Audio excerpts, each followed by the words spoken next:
Барлығыңызға сәлем достар. Бүгін сіздермен осындай өте дәмді салаттың рецептісімен бөлісетін боламын. Жаңа жылға да және де қонақ келгенде де қоюға болатын өте әдемі және де дәмді салат дайындаймыз. Біздің салатымызға керек ингредиенттер: қуырылған картоп, жүгері, қияр, колбаса, жұмыртқа, қызанақ, майонез және де тұз керек болады. Ең алдымен жұмыртқаларымызды сәл үлкенірек етіп тураймыз.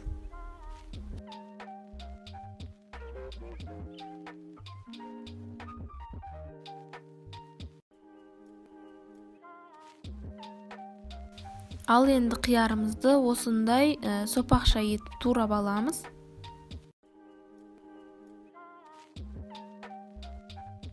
Содан кейін қызанақтың ішіндегісін алып тастап, сыртын солай сопақша етіп турайтын боламыз.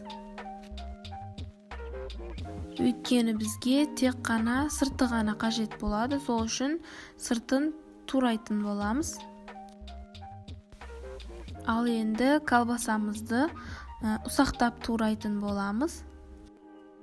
Мен салатқа колбаса қостым, ал сіздер қалауларыңыз бойынша ет немесе тауық етін қоссаңыздар да болады.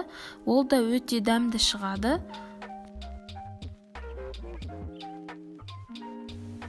Осылай ұсақтап турап алдық. Ал енді қуырылған картопты қосатын боламыз. Мен картопты алдын ала қуырып дайындап алдым. Қуырылған картопты дүкендерде де сатады. Сіздер қалауларыңыз бойынша дүкенде немесе өздеріңіз қуырсаңыздар да болады. Содан кейін оның үстіне жүгеріні саламыз. Дәміне қарай тұз саламыз. Кейін майонезді салып, жақсылап араластырамыз.